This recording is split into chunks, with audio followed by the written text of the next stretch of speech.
Hello students, I welcome you all to the online class of CATG. Today we are studying electrochemistry. It is lecture number 2. बच्चों last class में जो हमने बात किया था वो ये कि एनोड क्या होता है, कैथोड क्या होता है, और एनोड और कैथोड ये जो दो इलेक्ट्रोड को अगर हम लोग जोड़ देते हैं एक एक्सटर्नल वायर से तो एक बैटरी बन जाता है, एक डिवाइस बन जाता है जिसका नाम है इलेक्ट्रोकेमिकल सेल। तो हमने बताया था कि आपको क्या करना है, एक कंटेनर लेना है जिसके अंदर एक रॉड डिप कर देना है किसी मेटल का। जैसे मान लो हमने जिंक का एक रॉड डिप कर दिया इस कंटेनर में। जिंक का अगर हमने रॉड लिया है तो जिंक के ही आयन का यानी Zn+2 का Zn+2 का एक्वस सोल्यूशन यहां पर लिया है हमने बच्चों, ठीक है। तो देखो ये जो एरिया है ना इसमें पूरा Zn+2 का एक्वस सोल्यूशन इधर भरा हुआ है, और वैसे ही इस कंपार्टमेंट में कॉपर का एक रॉड लिए हैं और Cr+2 का एक्वस सोल्यूशन इधर भरा हुआ है, ठीक है। तो हमने बात किया था कि यहां पर दो पॉसिबिलिटीज होता है, या तो जो मेटल है जैसे मान लो ये मेटल है जिंक, या तो मेटल इलेक्ट्रॉन लूज करके आयंस में कन्वर्ट हो रहा होगा, या फिर मेटल कैटायन जो कि एक्वस सॉल्यूशन में है वो इलेक्ट्रॉन गेन करके मेटल सॉलिड में कन्वर्ट हो रहा होगा। अब यहां पर क्वेश्चन ये उठता है कि मेटल कैटायन अगर इलेक्ट्रॉन लूज करके मेटल सॉलिड अगर इलेक्ट्रॉन लूज करके मेटल कैटायन बन रहा है तो जो इलेक्ट्रॉन लूज कर रहा है वो कहां जा रहा है। तो देखो ये है मेटल का जो रॉड है ना, यहां पर सॉलिड मेटल है, यहां से एक एक एटम इलेक्ट्रॉन लूज करके इधर सॉल्यूशन में आ जा रहे हैं। कोई दिक्कत? तभी हो क्या रहा है कि जो एटम अपना इलेक्ट्रॉन लूज करके सॉल्यूशन में आया उस एटम का इलेक्ट्रॉन इस रॉड पे छूट गया है। तो हुआ क्या है कि इस रॉड पर जो ओवरऑल नेगेटिव चार्ज डेवलप हो गया है, इसीलिए इस रॉड का जो पोलैरिटी है उसको नेगेटिव दिखाते हैं, ये नेगेटिव पोलैरिटी बोलते हैं, क्योंकि इस रॉड पर ओवरऑल नेगेटिव चार्ज है। तो यहां पर एक इस चार्ज के चलते एक पोटेंशियल डेवलप कर गया होगा, जिस पोटेंशियल का नाम है ऑक्सीडेशन पोटेंशियल, या फिर इसको दिखाने का तरीका है E। याद आ रहा है आप लोगों को रिप्रेजेंटेशन ऑफ पोटेंशियल कैसे करते हैं? E Zn सॉलिड से Zn+2 एक्वस, इस तरीके से हम लोग ऑक्सीडेशन पोटेंशियल को दिखाते हैं। ऑक्सीडेशन नाम इसलिए है क्योंकि यहां पर ऑक्सीडेशन रिएक्शन हुआ है, ठीक है बच्चों। चलो अब हम बात कर रहे हैं, देखो कि ये जो रॉड है इस रॉड का नाम है एनोड। अगर आप जिंक लेते हो तो यही वाला रिएक्शन होता है, सॉलिड से मेटल कैटायन बनता है। हमेशा ये वाला रिएक्शन हो ये जरूरी नहीं है। जब आप कॉपर लेते हैं बच्चों, ये देखो ये कॉपर का रॉड लिया है हमने, कॉपर वाला इलेक्ट्रोड जब लेते हैं तो वहां पर रिएक्शन कुछ उल्टा होता है, यानी कि कैटायन जो है वो इलेक्ट्रॉन गेन करके सॉलिड बनता है। अब कैटायन इलेक्ट्रॉन कैसे गेन करता है? तो ये कैटायन को इलेक्ट्रॉन मिलता है मेटल रॉड के सरफेस पर। आप सबको पता है कि मेटल इलेक्ट्रिसिटी का गुड कंडक्टर होता है, क्योंकि मेटल के सरफेस पर जो है इलेक्ट्रॉन्स होते हैं बच्चों, ये सरफेस पर। अच्छा, मेटल के सरफेस पर जो इलेक्ट्रॉन्स होते हैं क्या वो एक्स्ट्रा इलेक्ट्रॉन है? क्या इन इलेक्ट्रॉन्स के चलते हर एक मेटल का रॉड नेगेटिवली चार्ज होता है? तो नहीं। ये जो मेटल के सरफेस पर इलेक्ट्रॉन होते हैं ये अंदर वाले एटम्स जो है ना इन्हीं के इलेक्ट्रॉन्स हैं। तो ये एटम क्या करते हैं, अपने इलेक्ट्रॉन को लूज कर देते हैं, वो सरफेस पर चलने देते हैं, जिसके चलते मेटल जो है इलेक्ट्रिसिटी का अच्छा कंडक्टर होता है। तो ये जो इलेक्ट्रॉन्स हैं बाहर सरफेस पर ये इन्हीं एटम्स के, यानी ओवरऑल जो रॉड है वो कैसा है, वो ओवरऑल रॉड न्यूट्रल है बच्चों। लेकिन जब ये कैटायन जाकर के समय के साथ रॉड पर चिपकता जाता है, रॉड के बाहरी इलेक्ट्रॉन के कांटेक्ट में होने के चलते इस रॉड पर ओवरऑल धीरे धीरे टाइम के साथ एक पॉजिटिव चार्ज आ जाता है, और बोलते हैं ये रॉड कैसा है, पॉजिटिव पोलैरिटी का है। कोई दिक्कत? इस पॉजिटिव चार्ज के चलते इस रॉड पर एक पोटेंशियल डेवलप हो जाता है, जिस पोटेंशियल का एक नाम है, क्या नाम है? Reduction potential, RP. कोई दिक्कत? और इसको रिप्रेजेंट कैसे करते हैं? तो इसको रिप्रेजेंट करते हैं ई कॉपर प्लस 2 एक्वस से बन गया कॉपर सॉलिड। कोई दिक्कत बच्चों? यहां तक हमने लास्ट क्लास में बात किया था। और एक और बात किया था इसके अलावा, वो बात ये था कि अगर ये जो दोनों रॉड है, इस दोनों रॉड को एक एक्सटर्नल वायर से जोड़ दो और रास्ते में बल्ब लगा दो,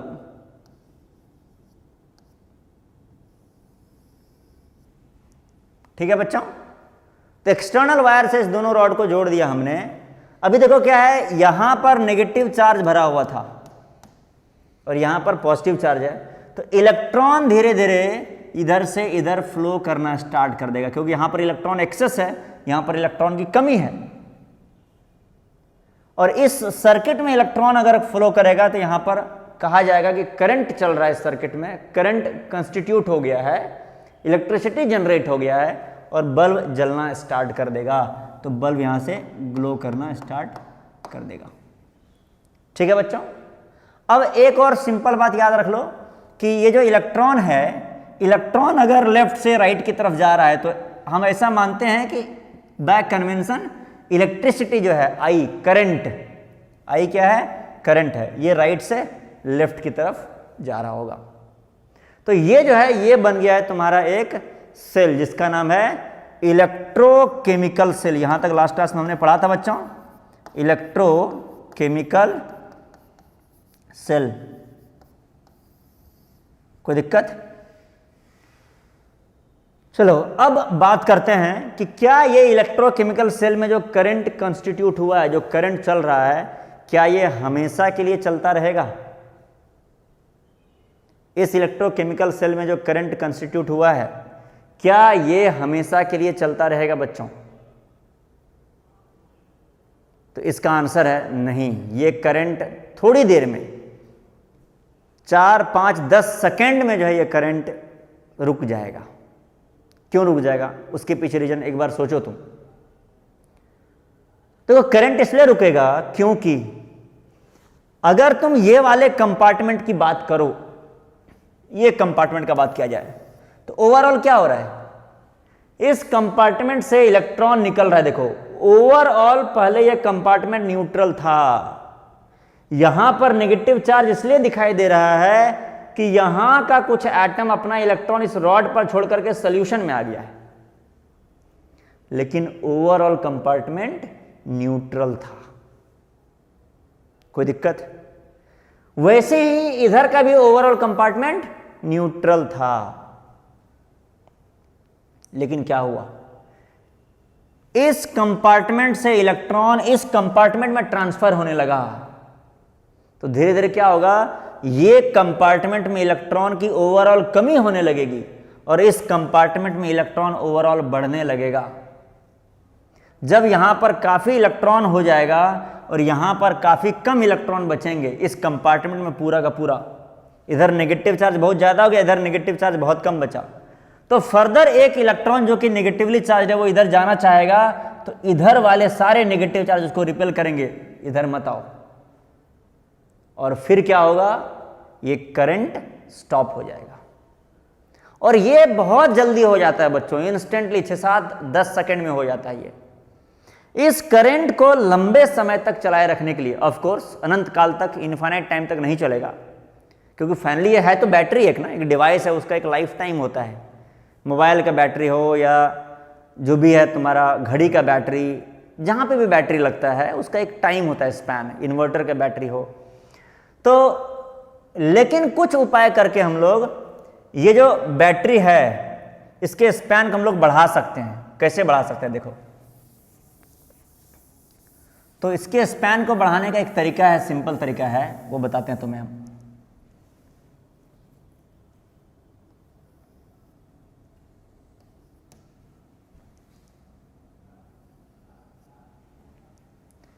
तुम्हें करना क्या है?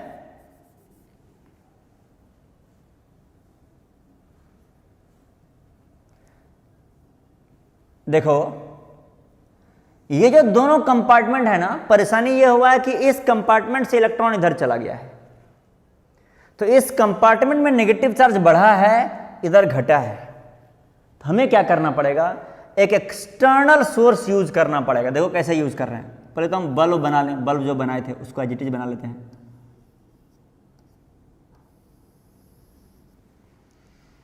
इलेक्ट्रॉन चल रहा है इधर से इधर, करंट कंस्टिट्यूट हो गया सर्किट में, और माना जा रहा है कि इधर से इधर चल रहा है। आई मतलब करंट। हम क्या करेंगे, एक हमें ट्यूब लेना पड़ेगा जो यू ट्यूब जैसा होगा, उसका शेप यू जैसा होगा। अभी तुम्हें यू जैसा इसलिए नहीं लग रहा है क्योंकि दोनों जो कंपार्टमेंट है ये काफी दूर दूर हमने बनाया क्लैरिटी के लिए। अदरवाइज अगर ये दोनों कंपार्टमेंट को नजदीक कर दोगे, ट्यूब को थोड़ा सा बड़ा कर देंगे ऐसे, तो वो ऐसा यू जैसा दिखाई देगा। Inverted you tube, you tube मतलब जिसपे आप लोग लेक्चर देखते हो, तो इन्वर्टेड यू ट्यूब जो है यहां पर एक रख देना है। वो यू ट्यूब का क्या काम है, इस यू ट्यूब के अंदर KCl या किसी भी इलेक्ट्रोलाइट का पेस्ट ले सकते हो। ध्यान देना, हम एक्वस सॉल्यूशन के बारे में बात नहीं कर रहे हैं, पेस्ट के बारे में बात कर रहे हैं। पेस्ट और एक्वस सॉल्यूशन में क्या अंतर है, एक्वस सॉल्यूशन को, एक ग्लास में एक्वस सॉल्यूशन है, ऐसे गिरा दोगे गिर जाएगा पूरा का पूरा। लेकिन अगर एक ग्लास में पेस्ट है, उसको ऐसे गिराओगे तो नहीं गिरेगा, आपको ग्लास को दबाना पड़ेगा। जो टूथपेस्ट होता है, उस डब्बे से अगर ऐसे इसको टेढ़ा कर दोगे तो क्या टूथपेस्ट गिर जाता है पूरा? नहीं। पेस्ट मतलब थोड़ा सा फोर्स लगना चाहिए उसके अंदर के चीजों को मूव कराने के लिए, थोड़ा प्रेशर लगना चाहिए। इसके अंदर KCl का पेस्ट लिए हैं।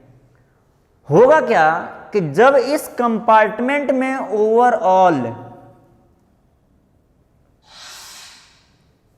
ये वाले कंपार्टमेंट में जब ओवरऑल जो है आ जाएगा नेगेटिव चार्ज का कमी, और ये वाले कंपार्टमेंट में ओवरऑल इलेक्ट्रॉन बढ़ जाएगा, तो क्या होगा, धीरे धीरे यहां पर नेगेटिव चार्ज का कमी हुआ तो इस KCl से Cl माइनस जो है वो इधर चलना स्टार्ट कर देगा, और इधर नेगेटिव चार्ज बढ़ गया है ना, तो यहां से जो K प्लस है वो इधर चलना स्टार्ट कर देगा। समझ गए बच्चों? चलो एक बार फिर से हम ये ओवरऑल डायग्राम बना दिया, और ये तुम्हें बनाना है। ये KCl का जो पेस्ट है इसको बोलते हैं सॉल्ट ब्रिज। देखो सॉल्ट ब्रिज क्यों बोलते हैं, इसके अंदर एक सॉल्ट है, KCl है, उसका पेस्ट है। ब्रिज क्यों, कनेक्ट कर रहा है दो चीजों को।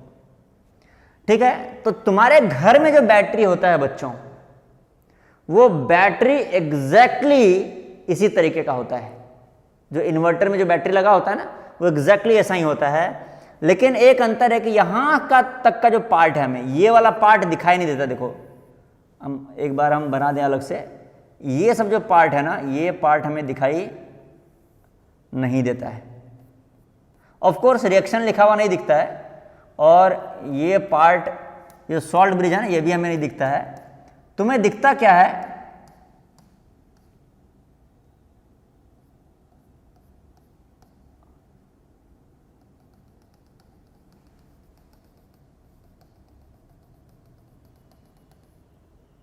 तुम्हें सिर्फ दिखता है ये बाहर वाला वायर, और तुम्हें कुछ भी नहीं दिखता है। तो ये जो डॉटेड लाइन, जितना उसके अंदर जो भी चीजें हैं, डॉटेड लाइन के अंदर जितनी भी चीजें हैं, वो सारी चीजें तुम्हें दिखाई नहीं देती है। तो ये जो अंदर का, इसको बोलते हैं इंटरनल पार्ट, इसको बोलते हैं एक्सटर्नल पार्ट। और ये जो पूरा बना है, ये पूरा सेटअप एक्चुअली है इलेक्ट्रोकेमिकल सेल। ये पूरा सेटअप है इलेक्ट्रोकेमिकल सेल। इसमें सॉल्ट ब्रिज मिला करके सेल बोल रहे हैं हम, ठीक है ना। अब देखो एक चीज और इंडिकेट कर देते हैं, यहां पर ये नेगेटिव पोलैरिटी रहता है, और कॉपर वाला जो है ये पॉजिटिव पोलैरिटी रहता है बच्चों। कोई दिक्कत? चलो इस डायग्राम को बनाओ, और फिर इस डायग्राम के बारे में बात करेंगे हम लोग।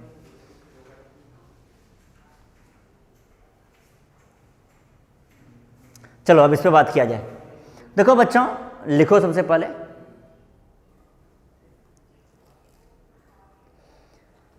Representation of an electrochemical cell. Representation of an electrochemical cell. ये जो इलेक्ट्रोकेमिकल सेल बना है इसको हम रिप्रेजेंट करना सीख रहे हैं। डायग्राम तो बना लिए होगे। अब रिप्रेजेंट कैसे किया जाए, तो अगर आपको याद हो तो लास्ट क्लास में हमने तुम्हें बताया था कि जो इलेक्ट्रोड है, जैसे मान लो ये एक इलेक्ट्रोड है, कोई दिक्कत, ये जो एक इलेक्ट्रोड है इसको रिप्रेजेंट करने का एक तरीका होता है लैंग्वेज में। अभी हमने डायग्राम बना के रिप्रेजेंट किया है, लेकिन केमिस्ट्री के हिसाब से जब आप किताब पढ़ोगे तो आपको हर जगह डायग्राम नहीं दिखेगा, या इस सेल से रिलेटेड जब भी कोई बातें की जाएगी तो पूरा डायग्राम नहीं बनाया जाएगा।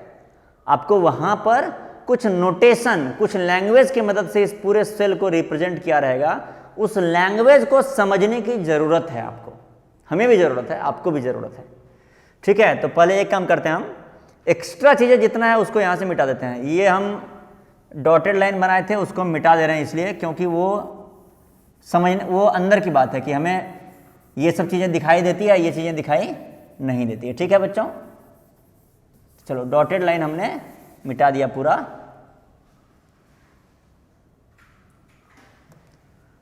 और अब जो है यहां पर इसका हम पोलैरिटी दिखा दें। नेगेटिव पोलैरिटी है, ये है पॉजिटिव पोलैरिटी। ठीक है, इसके अंदर KCl का पेस्ट भरा हुआ है और ये रिएक्शंस है। ठीक है, तो ये तुम्हारा एक सेल है और इसको रिप्रेजेंट कैसे करना है, तो सबसे पहले देखो कुछ गाइडलाइंस लिखो रिप्रेजेंटेशन के, और फिर उस गाइडलाइंस को यूज करके हम लोग रिप्रेजेंट करेंगे इस सेल को। लिखो गाइडलाइंस, क्या क्या गाइडलाइंस है। तो सबसे पहला गाइडलाइंस है anode is represented, anode, anode बोलो या एनोड बोलो, anode is represented on the left side, anode is represented on the left side. Left side में एनोड को रिप्रेजेंट करोगे, and right and cathode on the right side, and cathode on the right side. तो एक काम किया जाए, पहले 2-3 guidelines हैं उनको लिख लिया जाए, फिर एक साथ सभी गाइडलाइंस को यूज करके रिप्रेजेंट करेंगे। दूसरा गाइडलाइंस है phase boundaries are indicated by vertical line. Phase boundaries दूसरा है ये, phase boundaries are represented bye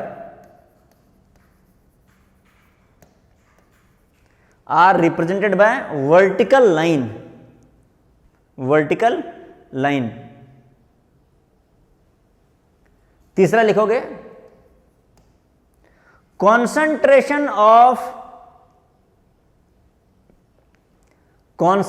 of ions or partial pressure of any gas involved,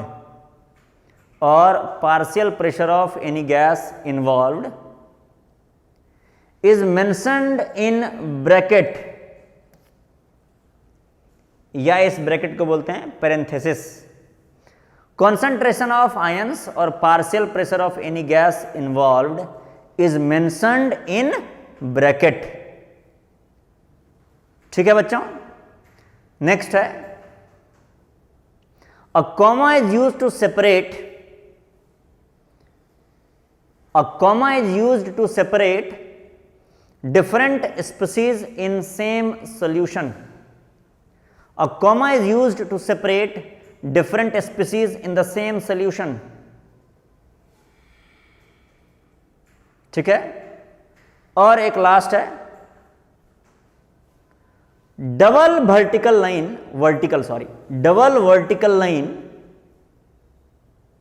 represents salt bridge। Double vertical line represents salt bridge in the middle of anode and cathode।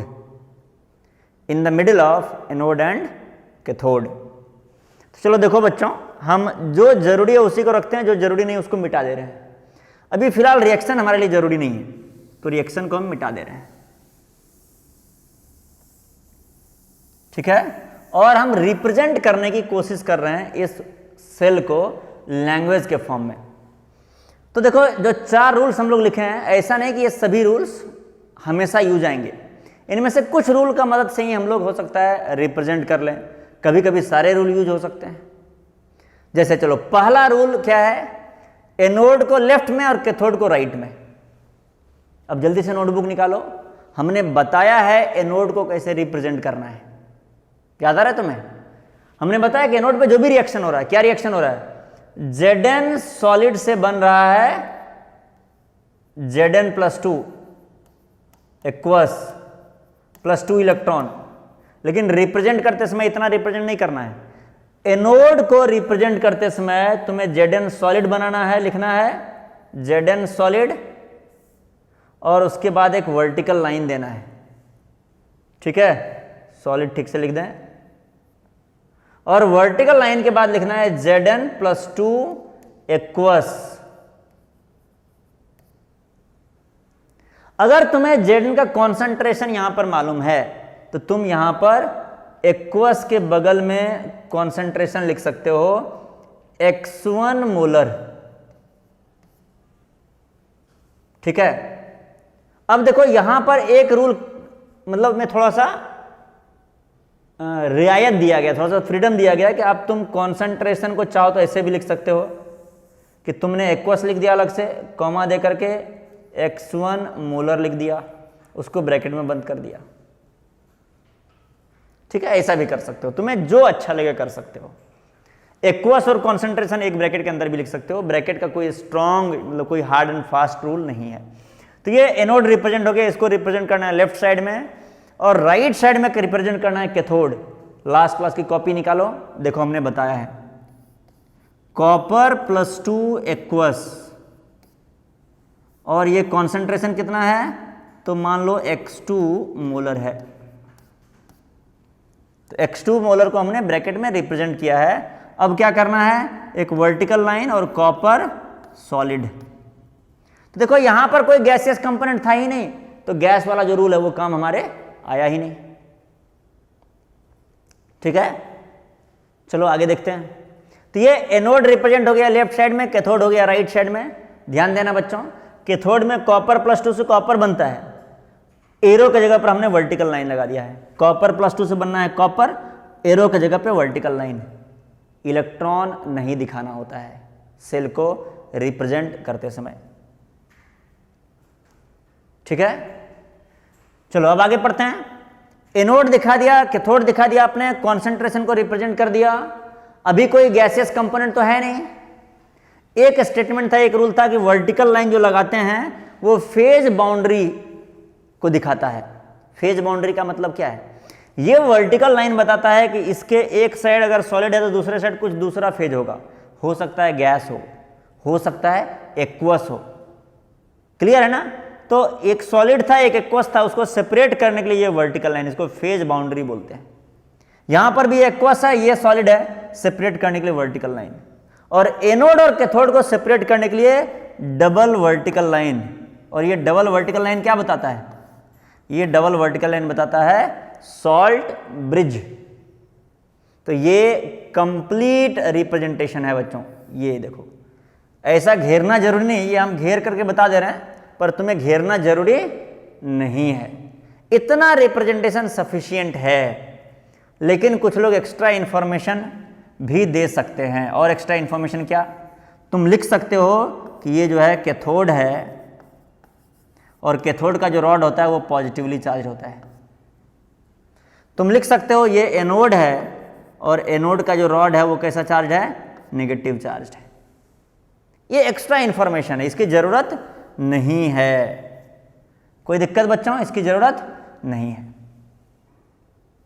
अब समझने के लिए बात लिख देते हैं, ये क्या है, ये है salt bridge.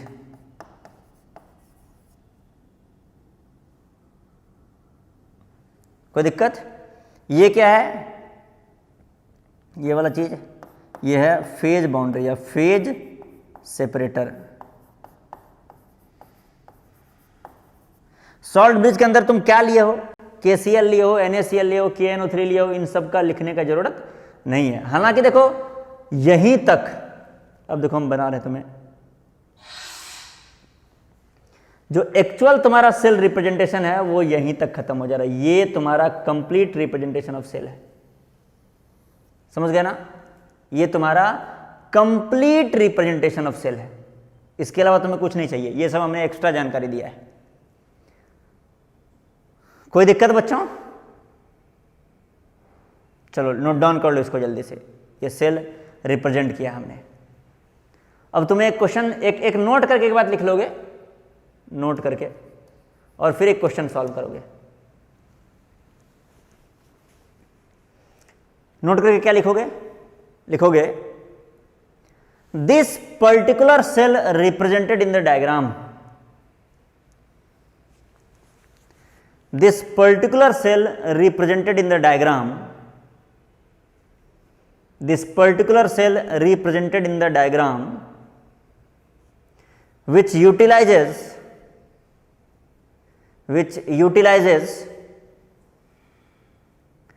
zinc anode and copper cathode,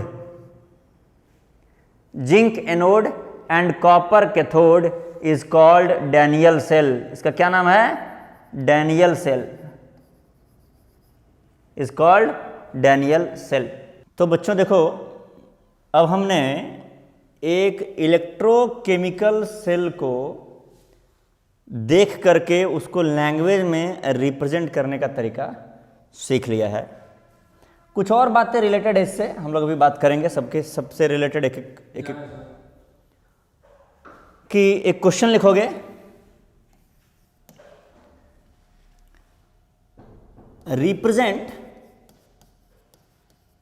represent the cell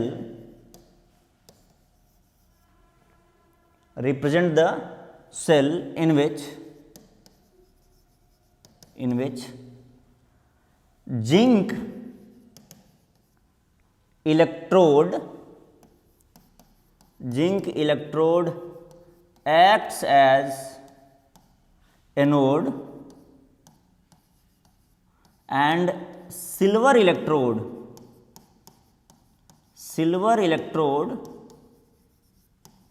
acts as cathode at standard condition। ये एक क्वेश्चन है मान लो तुम्हारे लिए कि एक इलेक्ट्रोकेमिकल सेल को represent the cell in which zinc electrode acts as anode and silver electrode acts as cathode. तो पहले तुम्हें यहां पर जिंक और सिल्वर इलेक्ट्रोड का मतलब समझ में आ रहा है कि जिंक का इलेक्ट्रोड होगा एनोड, यानी कि देखो क्या है, कैसे स्टार्ट करोगे लिखना। तो सबसे पहले लिख लोगे तुम एनोड। एनोड पर क्या हो रहा होगा? जिंक जो है कि Zn सॉलिड, एनोड यानी कि ऑक्सीडेशन हो रहा होगा, तो Zn सॉलिड कन्वर्ट हो रहा होगा Zn+2 एक्वस में। कोई दिक्कत?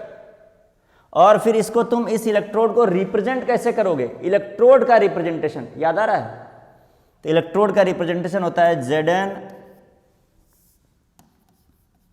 सॉलिड Zn+2 एक्वस, और साथ में तुम कॉन्सेंट्रेशन लिख सकते हो। तो कॉन्सेंट्रेशन कितना होगा बताओ जल्दी से? कॉन्सेंट्रेशन होने वाला है 1 मोलर। 1 मोलर क्यों? क्योंकि स्टैंडर्ड कंडीशन है बच्चों, पता है ना, क्योंकि स्टैंडर्ड कंडीशन है। तो ये तुमने जिंक इलेक्ट्रोड को रिप्रेजेंट कर लिया। ऐसे ही तुम कैथोड का रिएक्शन लिख लोगे। कैथोड पे क्या रिएक्शन चल रहा होगा? तो कैथोड पर रिएक्शन चल रहा होगा Ag+, सिल्वर इलेक्ट्रोड है ना, तो सिल्वर का कैथोड पे होता है रिडक्शन, तो Ag+ कन्वर्ट हो रहा होगा Ag सॉलिड में। कोई दिक्कत? और सिल्वर इलेक्ट्रोड को रिप्रेजेंट कैसे करोगे? तो तुम लिखोगे Ag+ एक्वस, इसका कॉन्सेंट्रेशन लिख दोगे, कितना है कॉन्सेंट्रेशन, 1 मोलर है बच्चों। क्यों? क्योंकि स्टैंडर्ड कंडीशन है। तो कॉन्सेंट्रेशन तुमने लिख दिया 1 मोलर, और फिर यहाँ से इसको ब्रैकेट के अंदर रख लिया, और फिर एक वर्टिकल बार लगा दिया, और Ag सॉलिड। ये तुमने दोनों इलेक्ट्रोड को रिप्रेजेंट कर लिया। अब तुम्हें इन दोनों इलेक्ट्रोड को यहां पर एक साथ लिख देना है। कैसे? पहले किसको लिखोगे? एनोड को लिखोगे। तो एनोड को लिख दो पहले, Zn सॉलिड किस में कन्वर्ट हो रहा है? Zn+2 aqueous. कोई दिक्कत? कॉन्सेंट्रेशन कितना है? 1 मोलर। फिर सिल्वर इलेक्ट्रोड लिखो, Ag प्लस एक्वस, कॉन्सेंट्रेशन कितना है? 1 मोलर। और इसको कन्वर्ट करके क्या बनाना है? Ag solid. और फिर दोनों के बीच में एक दो वर्टिकल लाइन डाल देना है तुम्हें। अब इधर जिंक वाला जो इलेक्ट्रोड है, यहां पर तुम एनोड चाहो तो लिख सकते हो, ऑप्शन है ये बच्चों, देखना ये कंपलसरी नहीं है। और इसको लिख सकते हो कैथोड। कैथोड के बगल में माइनस क्यों लगाए हैं? क्योंकि ये जो रॉड होता है उस पर नेगेटिव चार्ज होता है। एनोड के बगल में प्लस क्यों लगाए हैं? क्योंकि एनोड के रॉड पर पॉजिटिव चार्ज होता है। इसको पॉजिटिव टर्मिनल बोलते हैं बच्चों।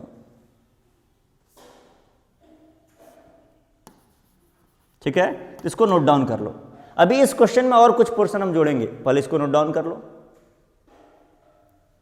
चलो इसी क्वेश्चन में हम आगे एक पोर्शन ऐड कर रहे हैं। पार्ट 2 हो गया। इन प्रीवियस क्वेश्चन के आधार पर क्या करना है तुम्हें? राइट दी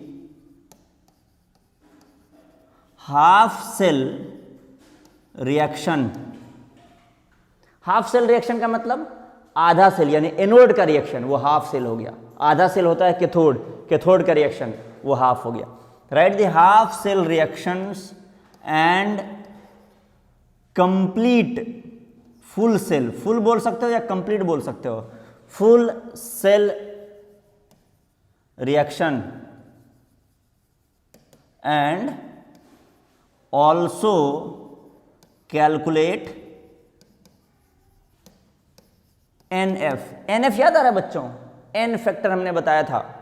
क्या बताया था? N फैक्टर किसी सेल रिएक्शन में जितने इलेक्ट्रॉन्स इन्वॉल्व होते हैं उनको हम लोग N फैक्टर बोलते हैं, उस नंबर को N फैक्टर बोलते हैं। अब तुम्हारे लिए क्वेश्चन है, जल्दी से ट्राई करो एक बार।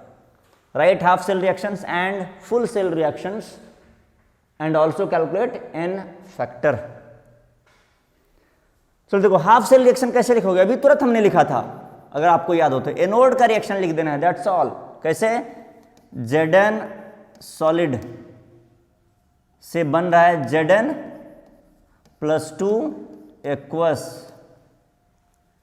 कोई दिक्कत? +2 इलेक्ट्रॉन। एक बात ध्यान दो यहां पर, जब हम रिप्रेजेंट करने लगते हैं, यहां पे देखो, यहां रिप्रेजेंटेशन है। जब रिप्रेजेंट करने लगते हैं तो हमें इलेक्ट्रॉन्स की जरूरत नहीं होती है दिखाने की, वो अपने आप समझ जाएगा व्यक्ति। इधर +2 चार्ज है तो 2 इलेक्ट्रॉन होगा। तो ये जो हमने रिएक्शन लिखा था, ये हमने बहुत अच्छे से रिएक्शन नहीं लिखा था, एनोड का रिएक्शन। क्यों? क्योंकि इस रिएक्शन में इलेक्ट्रॉन नहीं दिख रहा है। ये रिएक्शन लिखे क्यों थे? हम लिखे थे रिप्रेजेंट करने में हमें मदद मिले। दरअसल इस क्वेश्चन को सॉल्व करने के लिए ये लिखने का कोई जरूरत नहीं है। इतना तुम नहीं भी लिख सकते थे यहां से यहां तक, एनोड का अलग से रिएक्शन, फिर कैथोड का अलग से रिएक्शन। इस क्वेश्चन का जो आंसर है वो इतना ही है, ये फाइनल तुम्हारा रिप्रेजेंटेशन है, दैट्स ऑल।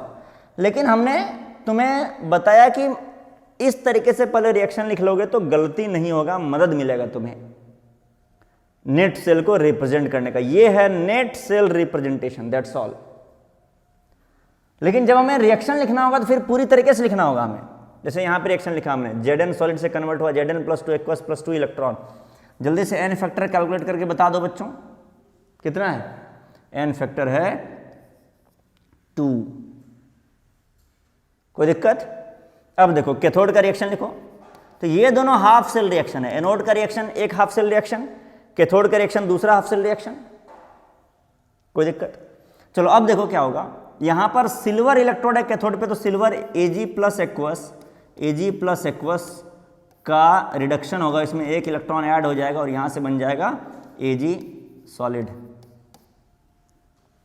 और इसका एन फैक्टर कितना है? इसका एन फैक्टर है 1। यह हाफ सेल रिएक्शन है। कोई बोलेगा सर ये जो दो रिएक्शन होगा तो इसको अगर हम लोग यहां पर Zn से Zn+2 बना रहे हैं, 2 इलेक्ट्रॉन निकल रहा है, तो क्या इसको भी हम नहीं लिख लें 2 से मल्टीप्लाई करके पूरे रिएक्शन में इंटू 2? तो पूरे रिएक्शन में अगर तुम 2 से नहीं भी मल्टीप्लाई करोगे तो तुम बोल दोगे एन फैक्टर 1 है, कोई दिक्कत नहीं, इसमें कोई दिक्कत नहीं, एब्सोल्युटली नहीं। लेकिन अच्छा रहता है कि अगर तुम इस रिएक्शन में 2 से मल्टीप्लाई करके एन फैक्टर भी 2 से मल्टीप्लाई हो जाएगा, 2 हो जाएगा। क्यों 2 हो जाएगा? क्योंकि अब जब इस रिएक्शन में तुम 2 से मल्टीप्लाई कर दोगे तो 2 इलेक्ट्रॉन यहां पे बन जाएगा। कोई दिक्कत? तो देखो यहां पर अगर 2 इलेक्ट्रॉन इन्वॉल्व है तो तुम्हें कोशिश करना चाहिए एक रिएक्शन कैथोड पर भी ऐसा ही लिखो, उस स्टोइकियोमेट्री के साथ लिखो जहां पर यहां पर भी 2 इलेक्ट्रॉन इन्वॉल्व दिखे तुम्हें। हम एक काम करते हैं, अब हम डायरेक्टली 2 से मल्टीप्लाई कर दे रहे हैं, इधर 2 Ag प्लस, इधर 2 इलेक्ट्रॉन और इधर 2 Ag सॉलिड। तुम नहीं भी मल्टीप्लाई करते तो चलता। सेल रिएक्शन अगर कोई तुमसे पूछता कि सिर्फ कैथोड का रिएक्शन बताओ तो तुम 1 से मल्टीप्लाई करके, मतलब 1 ही रहने देते और लिख करके एन फैक्टर 1 बता सकते थे। लेकिन दोनों को एक साथ दिखा दिया तो ज्यादा अच्छा है कि दोनों में इलेक्ट्रॉन का संख्या बराबर रखो। कोई बोल सकता है क्या सर ऐसा कर सकते थे कि यहां पर हम लोग 1 रखे होते, 1 Ag प्लस 1 इलेक्ट्रॉन और इधर 1 Ag सॉलिड, और यहां पर हम लोग हाफ से मल्टीप्लाई कर दिए होते, हाफ Zn+2 और हाफ इंटू इलेक्ट्रॉन, यानी कि यहां पर अगर हाफ किए होते, सॉरी यहां पे हाफ लिए होते, यहां पे हाफ लिए होते तो यहां पर 1 इलेक्ट्रॉन हो जाता, सॉरी ये हो जाता 1 इलेक्ट्रॉन। तुम हाफ से मल्टीप्लाई करो तो यहां पे हाफ रहेगा, यहां पे हाफ, यहां पे 1 बचेगा। क्या ऐसा कर सकते थे? वो भी कर सकते थे। तुम अपने मन से यहां पर कितना इलेक्ट्रॉन दिखाना है वो तुम दिखा सकते हो, ये तुम्हारे मन पे डिपेंडेंट है। रिएक्शन में स्टोइकियोमेट्रिक कोएफिशिएंट चेंज तुम कर सकते हो, कोई दिक्कत नहीं है, लेकिन बस एक शर्त है, अगर गलती से किसी ने तुमसे पूछ दिया फुल सेल रिएक्शन, क्या पूछ दिया? फुल सेल रिएक्शन पूछ दिया, कंप्लीट सेल रिएक्शन बताओ, तब तुम्हें अपने मन से स्टोइकियोमेट्रिक कोएफिशिएंट डिसाइड तो कर सकते हो, लेकिन दोनों जगह इलेक्ट्रॉन का संख्या बराबर रखना तुम्हारी मजबूरी होगी। समझ गए बात को? मतलब फिर से सुनो, समरी बता रहे हैं, अगर कहीं एक जगह कोई एक रिएक्शन पूछे तुमसे तो तुम कितना भी इलेक्ट्रॉन दिखाओ कोई फर्क नहीं पड़ता है, लेकिन जब तुम्हें फुल सेल रिएक्शन पूछ दे तब तुम्हें हमेशा नेट जो इलेक्ट्रॉन दिखाना पड़ेगा इस 2 रिएक्शन में, दोनों बराबर दिखाना पड़ेगा। और फुल सेल रिएक्शन कैसे होता है, जिसको हम लोग सेल रिएक्शन बोलते हैं, इस दोनों को जोड़ोगे। कैसे जोड़ोगे? तो लेफ्ट साइड को एक साथ जोड़ के लिख दो, राइट साइड वाले को एक साथ जोड़ के लिख दो। चलो लेफ्ट साइड वाले को लिखते हैं, वो है Zn solid plus 2 Ag plus aqueous plus 2 electron. Right side वाले सबको एक साथ जोड़ के लिखो, Zn plus 2 aqueous plus 2 Ag solid plus 2 electron. ये तुम्हारा नेट रिएक्शन हो गया। कोई दिक्कत बच्चों?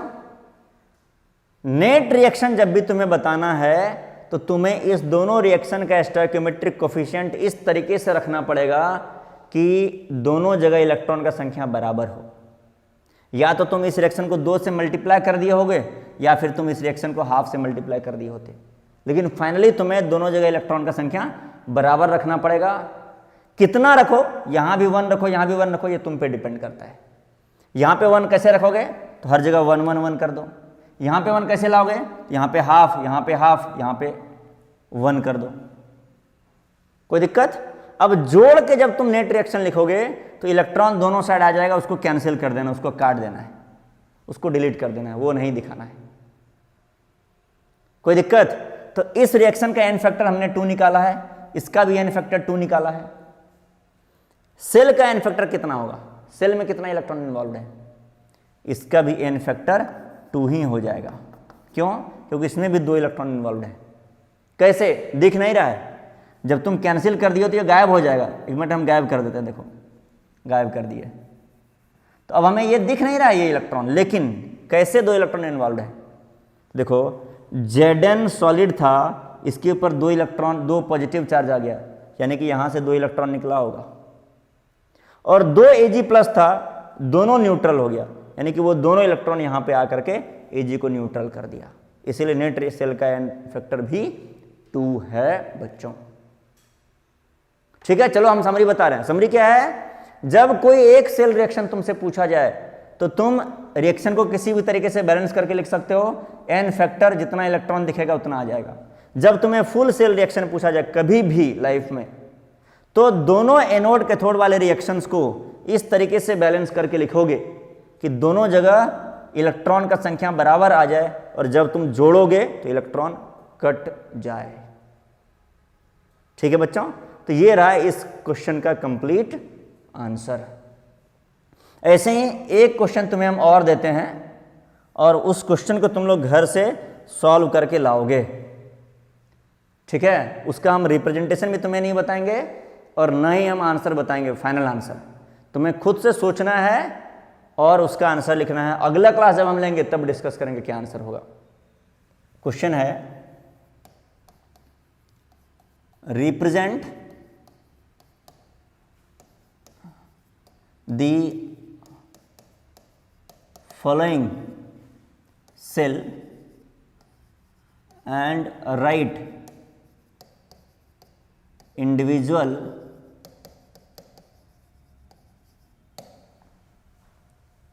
half cell reaction. Represent the following cell and write individual half cell reaction and also calculate the n factor। ठीक है, किस को रिप्रेजेंट करना है तुम्हें,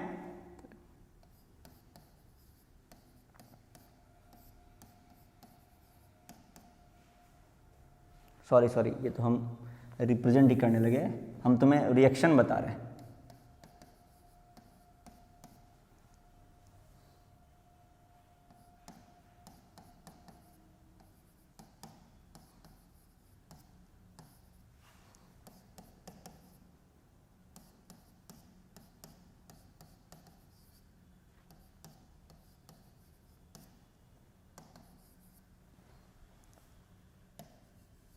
तो ये हमने रिएक्शन दे दिया तुम्हें बच्चों। कौन सा रिएक्शन दिया है, ये हमने तुम्हें सेल रिएक्शन दिया है।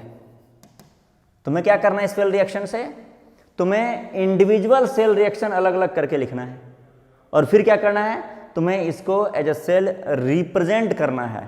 कौन से कंडीशन पर, एट स्टैंडर्ड कंडीशन है क्या, कहीं लिख लो एट स्टैंडर्ड कंडीशन। ध्यान देना बच्चों, जब हम रिएक्शन लिखते हैं तो कॉन्सेंट्रेशन नहीं दिखाते हैं, लेकिन जब सेल को रिप्रेजेंट करते हैं तो कॉन्सेंट्रेशन दिखाते हैं। ठीक है, चलिए, थैंक यू वेरी मच।